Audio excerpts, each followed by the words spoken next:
A group of teachers at Parkway North High School are being commended for their life-saving actions last month when a woman collapsed on the school's track while working out. Only our Caroline Hecker explains how their teamwork breathed new life literally into Allison Bourret.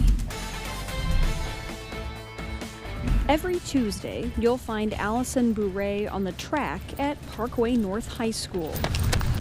At 78 years old, she's been running marathons for 50 years.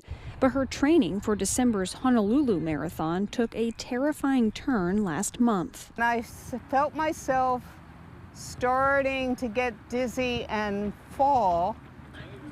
And the next thing I knew, I was sitting up in an ambulance. It wasn't until later that Allison would learn about the actions taken on the track to save her life. Practicing just feet away that day, members of the marching band.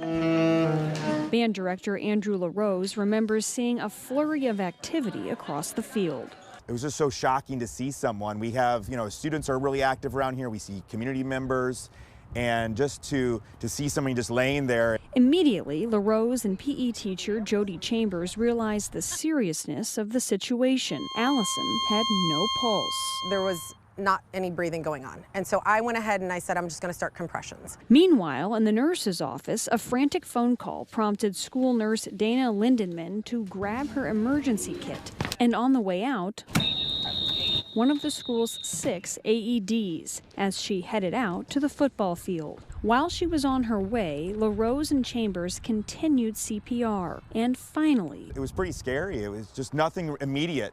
And it wasn't for a couple rounds of that where we had this kind of we saw this gasp.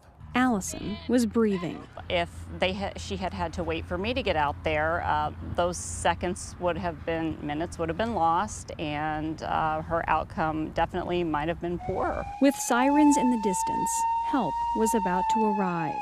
I had her face in my hands when she kind of came to and started making some voices, and it was just a great feeling. There are little buttons here that you have to push. Allison now wears a defibrillator with plans to have one implanted. Doctors say her autoimmune disease triggered cardiac sarcoidosis, which led to her collapse on the track.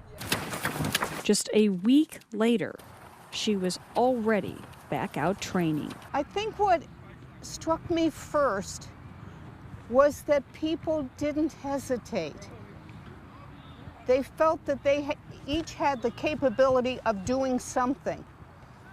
And that's not always the story. But it's her story, one of teamwork, action, and survival. Amidst the initial chaos, teachers say it was a student that called 911, a critical step that helped save Allison's life. She returned to the school to hand out medals and lifesaver candies to everyone involved. Strangers, she says, that have become friends. Caroline Hecker, First Alert 4.